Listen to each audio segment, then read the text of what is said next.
FIM FM. Mirador, c'est barbant. Les antivaleurs sous les fourches codines de nos chroniqueurs. Alors oui, Talibé, que comprendre derrière ce communiqué du CNRD, donc qui s'est réuni hier, même si jusque-là on ne sait pas encore réellement qui sont ces gens-là qui font partie du CNRD. Justement, on fait immersion dans ce communiqué. Ouais. Des observations préliminaires. On nous dit, conformément à l'article 37 de la Charte de la transition, faisant du CNRD, entre guillemets, l'organe central de définition et d'orientation stratégique de la politique économique, sociale, culturelle et du développement du pays. Ça, c'est à relever.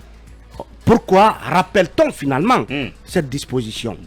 Donc, et comme vous l'avez dit, ce CNRD, c'est qui? C'est qui? Parce que dans les organes de la transition, oui. dans les organes de la transition, à date, c'est le seul organe dont on ne connaît pas la composition en termes de nombre et de visage réel concernés par ça. Donc ils ont tenu à rappeler cette disposition de la charte de la transition. Pour ensuite ajouter, lors de cette rencontre, donc qui annonce une réunion, donc le CNRD, sous l'égide de son président, son excellence colonel Mamadi Doumbouya, chef suprême des armées, s'est réuni en ce 31 janvier 2022.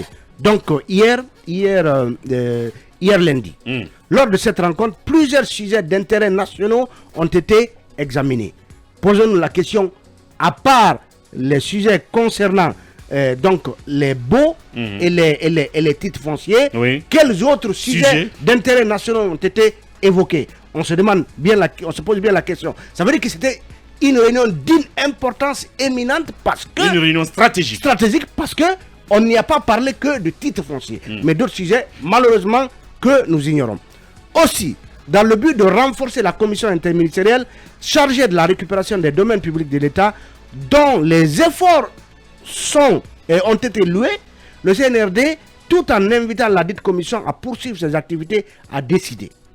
Alors, est-ce qu'aujourd'hui, renforcer la commission interministérielle, dont vous savez que, je crois bien, le ministre de la Sécurité est le président, le ministre de l'Habitat, le vice-président, donc une commission qui a été annoncée ici, tambour battant, parce que devant siéger sur un sujet aussi important que la récupération des domaines de l'État, qui a même quelques sous-entendus politiques dans une partie de l'opinion. Donc renforcer, disons, cette commission, pour quelle raison cette commission aurait-elle des insuffisances? Et cette commission ne travaillerait-elle pas à la satisfaction du CNRD pour qu'on ait besoin de la renforcer et pour que, s'il vous plaît, le CNRD lui-même finalement siège sur la question donc des récupérations des biens de l'État. Donc cette réunion a décidé de la suspension donc de l'émission des titres fonciers et des baux amphithéotiques et les baux à construction jusqu'à nouvel ordre. Alors, il faut bien se demander pourquoi suspend-on, décide-t-on de cette suspension? Parce que qu'est-ce qui s'y passerait qui ne soit pas conforme à la loi? Qu'est-ce qui s'y passerait qui ne serait pas conforme à la façon dont le CNRD voudrait voir les choses se passer? Bien. Ça veut dire que sur ce point et sur d'autres points, le communiqué justement ne nous dit pas réellement ce qui se passe. Ouais. Parce que s'il faut renforcer la commission interministérielle, pourquoi faut-il la renforcer? Quels sont les constats réels en termes de délivrance en termes d'émission de titres fonciers? Est-ce qu'il y a de la magouille? Est-ce qu'il y a des pratiques qu'on a vues et auxquelles on voudrait mettre donc, fin? dans ce que tu veux dire en clair, est-ce que le CNRD doute à cette étape-ci du travail que sont en train de faire les membres de la commission, notamment Bachir Diallo et Ousmane Gawal Diallo, entre autres. Non, c'est des questions que nous devons nous poser. Parce qu'on nous dit qu'il y a une réunion et que cette réunion a siégé sur les travaux de la commission de récupération, mais on ne dit pas qu'est-ce qu'on a constaté en termes de d'émission de titres fonciers depuis le 5 septembre, qui peut motiver la suspension de l'émission de ces titres fonciers. Bien. Deuxième point, l'interdiction des occupations et octrois de domaines publics de l'État. Est-ce que on continue à en occuper, bien. à occuper les domaines? Est-ce qu'on continue même à octroyer des domaines de l'État pour qu'on décide de cette interdiction? Donc ce constat certainement est fait. Bien. Et est-ce que qui on tient responsable? Ah oui, on continue à octroyer des domaines Justement, de l'État, justement. surtout le domaine maritime, Talibé. Absolument. Vous vous rappelez, à côté, juste en face de la Cour suprême, là, il y avait des jeunes qui, justement, avaient presque ouvert une activité collective qui leur rapportait de l'argent sur le sable. Figurez-vous que nous apprenons qu'ils y ont été déguerpis et qu'on veut justement revendre cet espace, ce domaine maritime-là, à quelqu'un, à un richissime, qui va sans doute sortir un immeuble encore de terre. Et c'est un cas parmi tant d'autres. Et aller à côté ici, à Nongo, près de la BAC numéro 15. Sur le littoral ici. Sur le pont de Nongo, il y a des immeubles qui vont pousser. Bien. Le monsieur, je ne sais pas ce qui s'est passé. Je ne sais pas si le ministre Gawal nous écoute, le ministre de l'Environnement. Oui. Mais c'est un bras de mer qui est prolongé sous le pont, qui est actuellement bradé. Ici à Kaporo. Ici, non, à Nongo. À Nongo. À Nongo, juste en face d'une station et la BAC, je crois, c'est numéro 5 ou 15. Mais le monsieur est venu jusque sous le pont. Voilà. Le bras de mer. Il a mis la clôture, un immeuble est devant, un autre est en construction. Là où il y a la station. Et que dire de Il y a une station. et que dire du cimetière même. Et que Oui, dire, oui. Mais attendez. que dire du bras de mer aussi derrière l'immeuble KPC à Nongo Tadi ici, n'est-ce pas, où il y a encore un peu de bruit autour. Oui. Il y a plein de Oui, de choses donc comme ça. si on interdit les occupations, ça veut dire que ça continue. Oui. Et les octrois, c'est encore pire. Si on peut se payer le luxe d'octroyer des domaines appartenant à l'État, y compris le domaine maritime. le domaine maritime, qui lui, il est inaliénable. Donc ça veut dire que c'est pratique. Mais qui se livre à ces pratiques? Est-ce que, parce que vous le savez, ce sont des citoyens n'importe lesquels, ou les nouveaux maîtres. Ou les nouveaux maîtres du pays. Ouais. C'est la question à se poser. Au point que le CNRD décide de s'en saisir. Et le troisième point, Mamadouri, Oui.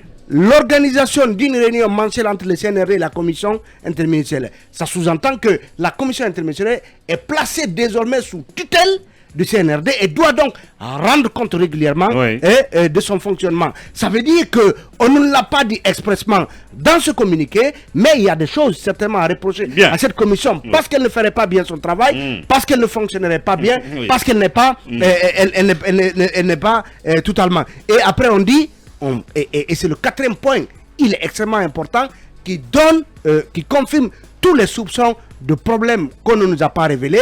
On dit l'ouverture d'une enquête sur les baux titres fonciers et contrats émis depuis le 5 septembre. Donc ça confirme qu'il y a des problèmes et nous avons eu la confirmation d'un haut cadre de l'État que justement ils ont constaté qu'il y a eu délivrance de baux, de titres fonciers à l'appel. Et donc le CNRD voudrait en savoir aujourd'hui. Pour en terminer, je souhaite, et c'est un fait important, de ce que je sais, directeur Ouri, accepté, mes constats, les communiqués du CNRD, on dit toujours le CNRD. Mais ce communiqué est signé du colonel Sadiba Koulibaly, dont on sait qu'il est l'actuel chef d'état-major général des armées. Donc on a un premier nom officiel. Un premier nom officiel. Finalement, pourquoi c'est lui qui signe ce communiqué? On se pose bien la question. Pourquoi ce n'est pas le tout-puissant Amara, dont beaucoup pensaient que c'est le numéro 2 du CNRD après le président de la transition, mais pourquoi ce n'est pas le président lui-même porte le nom et la belle signature du colonel Sadiba Koulibaly, donc chef d'état-major général des armées. Belle question. Oui, Akoumba, je pense que cela suscite un peu ta curiosité, n'est-ce pas? Toutes ces zones d'ombre là qui se cachent derrière le communiqué du CNRD. Le CNRD est l'organe doctrinaire et d'orientation du régime, non? C'est ce qu'ils ont dit, oui. Donc le CNRD est au-dessus du gouvernement. C'est à lui de prendre des orientations stratégiques qui doivent être appliquées par le gouvernement, n'est-ce Absolument. pas? Alors, moi, personnellement, ce n'est pas surprenant qu'il y ait eu ce communiqué. Je pense que le CNRD avait fait des réunions par le passé, sauf erreur de ma part. Mais ce communiqué m'interpelle à deux niveaux et peut-être que ce ne sont que des simples supputations de ma part. Oui. Premièrement, je me dis que ce communiqué nous dit clairement que le gouvernement ne fait pas son rôle, le gouvernement ne travaille pas bien et peut-être que le gouvernement ne répond pas n'a pas encore répondu aux aspirations, ne serait-ce que de manière partielle, aux aspirations du CNRD qui lui a poussé de prendre le pouvoir le 5 septembre dernier. C'est la première lecture que j'ai, parce que je n'ai pas envie de dire que peut-être que le CNRD reproche quelque chose au chef du département de l'urbanisme et de l'habitat qu'on appelle aujourd'hui l'aménagement du territoire. Donc je pense qu'il y a quand même quelque chose à chercher dedans et vous savez que le diable se trouve dans la campagne.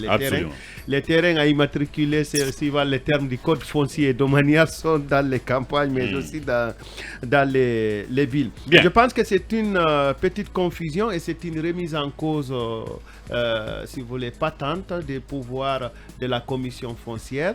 Mais s'il est estimé qu'il y a eu des actes qui ne sont pas conformes à la législation, il ne sert à rien de les garder. Mais ce à quoi je pense, M. Sadibou a signé, peut-être pour un peu venir derrière mon collègue Talibé, par procuration. Ne cherchez pas des ennuis pour M. Amara. J'aimerais bien que le colonel Amaras aille dire bonjour au général Idi Amin de la Défense. Merci Akumba. Tout de suite, on va reprendre et avec notre invité Alusein Makanera Kake, le temps d'une autre pause avant qu'on se retrouve. Nous restons sur ce communiqué du CNRD et Akumba, vous avez quelque chose à rappeler? Non, mais qui n'est pas lié avec le sujet. C'est juste une information qui m'a fait suffisamment rire. Et Kaba, ne te moque pas. Hein. Je lis juste l'information. D'accord. Pas de courant cette nuit à Gawal. À Gawal à cause des soucis judiciaires. Le mécanicien chef de EDG est impliqué dans une affaire de vente de carburant DDG et dans la station de Sinthiou. Barry Mamadou Caporal et Goudou, si tous sont reconnus être impliqués dans le dossier, tous sont sous contrôle judiciaire. Il se trouve que celui dont l'index est enregistré pour démarrer le groupe électrogène est en prison depuis le 31 janvier. Donc Gawal est dans le noir. Mais il y a de quoi quand même. Est-ce que Gawal a un juge déjà? Le juge qui est à Gawal refuse. Il faut que tu reviennes sur ça demain. Écoutez, le préfet et le maire Daouda ont tout fait pour que le juge d'instruction Cissé libère le monsieur pour qu'il puisse démarrer le groupe. Et le juge refuse. Donc Gawal est dans le noir. Talibé, interdit de commentaires. À cause de... Défaut d'empreinte digitale. Ouais, Gawal est dans le noir. Mais pourquoi celui dont l'empreinte est nécessaire est en prison? Ça fait aussi une autre question. Je crois qu'il faut revenir sur ça demain à combat. C'est très important. Talibé. Ah oui. C'est à mon niveau là maintenant. Talibé voulait juste rappeler quelque chose. Oui, je rappelle mon confrère Nou Baldé, mon faux jumeau dans la presse. Oui. On nous confond. Alors que je suis plus beau que lui, soit dit en passant. Il me précise que Sadiba, ce n'est pas la première fois qu'il signe donc les communiqués du CNRD. D'ailleurs, les deux à les avoir signés ces communiqués, c'était dans un premier temps le colonel Mamadi Doumbouya et ces derniers temps Sadiba. Mais sauf que ces communiqués, on nous a habitués à en publier sans signature aucune. Absolument. Alors oui, Mombo, Diambaldé. Par rapport à cette décision du CNRD, il faut qu'on nous éclaire davantage parce que peut-être des choses ont dû se passer depuis le 5 septembre, il y a près de 5 mois. Vous voyez Conakry, il n'y a pas de corniche parce que les gens, les nantis bien sûr, ont tout acheté, l'État a tout bradé. Tout a été bradé. Donc, peut-être que depuis le 5 aussi, il y a eu cette course effrénée à l'acquisition foncière à laquelle le régime défunt nous a habitués parce qu'il y a des gens, à force d'avoir trop de sous, ils avaient racheté presque tout Conakry, ils s'apprêtaient à racheter tout Kankan. Ça, c'est une parenthèse. Conakry, les architectes guinéens, il faut leur jeter la pierre, même si j'ai du respect pour eux. À Dakar, quand vous voyez la corniche, c'est Pierre Gouldjabi qui était président de l'ordre des architectes, qui s'opposait, qui se levait. À un moment donné, les Turcs, ils avaient reçu, comment dirais-je, le permis de construire une ambassade sur la corniche. Ça n'a jamais eu lieu. Tout comme un grand marabout du Sénégal qui sait que ces gens sont puissants. Ailleurs, les gens se mobilisent. La société civile, Pierre Goudiaby, il fait de ça vraiment un combat. Il y a eu maintenant la mise en place de ce qu'on a appelé la haute autorité de l'aménagement de la corniche de Dakar. À Dakar, tu peux te promener sur la corniche. Ouais. Tout comme à Freetown, il y a des plages comme Lomé Beach. Ouais. Si c'était la Guinée, on aurait tout vendu. Tout comme à Lomé, la belle plage de Lomé. Voilà. C'est des pays quand même. Absolument. Il y a un minimum. C'est pourquoi on vous dit que la Guinée, l'administration n'existe pas. Il n'y a pas cette base. Bien. C'est ce qui fait défaut. C'est la différence entre la Guinée, la Côte d'Ivoire, le Sénégal, ainsi de suite. Alors, étant donné que quiconque vient, c'est comme Louis XIV. C'est vrai que c'était le monarque bâtisseur. Quiconque vient, c'est moi l'État, c'est moi la justice. Voilà. Donc, vous faites ce que vous voulez. Sauf que le représentant divin. Oui, sauf qu'à l'époque du professeur Alpha Condé, tout ce qu'il faisait était politisé. On l'empêchait même de faire développer le pays. Malheureusement, tous les actes qu'il posait étaient politisés. On voyait un côté négatif dans tous les actes posés par le professeur Alpha Condé. Aujourd'hui, on est en train de le regretter amèrement. Que cela soit sur le passage. Amèrement, tu dis? Oui, bien sûr. Comment ça? Bien sûr. Je vais vous dire maintenant, concernant ce communiqué, oui. Il y a des Guinéens qui regrettent Alpha Condé. Là, des Guinéens. Je me rectifie. Il y a des Guinéens qui rectifient Alpha Condé. Là, tu viens de quantifier. Oui, en tant que panafricaniste, je peux le regretter, oui. Parce que je reconnais qu'il a posé des actes, je reconnais qu'il y a eu des réclamations. C'est quand même bon de quantifier. Évidemment. Voilà. Est-ce qu'on peut aller sur le débat? Exactement. Je vais venir sur le débat. Tu n'es plus républicain, tu es plutôt panafricain. Quand on est panafricain, on est républicain. Merci, oui, allez. C'est la putschiste. Oui, vas-y. Ce communiqué du CNRD, d'abord affaiblit le Premier ministre Mohamed Beavogui. Ah bon? D'abord, oui, qu'il n'est pas à ses côtés déjà, on continue de l'affaiblir. Et ce communiqué encore... Mais le Premier ministre ne fait pas partie de la commission interministérielle. Il est chef du gouvernement quand même. Je sais, mais il est chef du gouvernement. Même si l'organe central des prises de décision reste le CNRD. Cela a été décrété par eux parce que c'est eux qui sont allés à la mort. Mais le Premier ministre Mohamed Beavogui reste et demeure le chef du gouvernement. Secondo, donc le fait qu'on l'a... qu'on l'a ignoré et que le CNRD allait directement avec la commission. Ça veut dire cela est un désaveu. On bypass les responsabilités. L'autre désaveu, on cherche encore des poux dans la tête du ministre Ousmane Gawal Diallo. Vous savez, ce mariage de contre-nature qui a été scellé entre certains opposants qui ont accepté d'aller occuper des postes aura des répercussions. Aujourd'hui, il faudra le reconnaître, Ousmane Gawal est en train de marquer des pas. Mais lorsque vous créez une commission et que vous dites que les actes posés par cette commission doivent être revus, qui est le premier concerné? C'est le ministre de l'Habitat, Ousmane Gawal Diallo. Tertio, on parle de la non-délivrance des titres fonciers. Monsieur Ouri, vous asseyez une parcelle de mer à Kobaya qu'on refuse de vous délivrer un titre foncier, pendant que ce n'est pas un domaine litigieux. Mais qu'est-ce qu'on fait? On est en train d'alourdir l'administration. Bien. Moi, je voudrais qu'ils s'en prennent. Faire du tort aux autres. À ceux qui ont acquis légalement des domaines. Et qui ont besoin d'avoir des titres fonciers. Que le gouvernement et cette commission s'en prennent au bureau de la conservation foncière, oui. Que cette commission s'en prenne à la date, oui. À la DOCAD, oui. Mais c'est une décision encore unilatérale. Le CNRD, souvent par moment, doit savoir garder raison. Parce que là, on n'en a pas besoin du tout. Bien. Cabinet Fofana. Alors, au Burkina, le MPCR a réactivé la loi fondamentale, mais elle a pris un acte pour faire donc du MPCR la clé de voûte de l'exécutif. Je pense que c'est dans le même registre. Le CNRD est donc l'exécutif premier. C'est eux qui décident des orientations stratégiques. Et je crois que c'est tout à fait normal qu'en dessus de cette commission, malgré le fait que je sois d'accord avec Mohamed que cela aurait fait plus sens, que ce soit plutôt logique. Oui.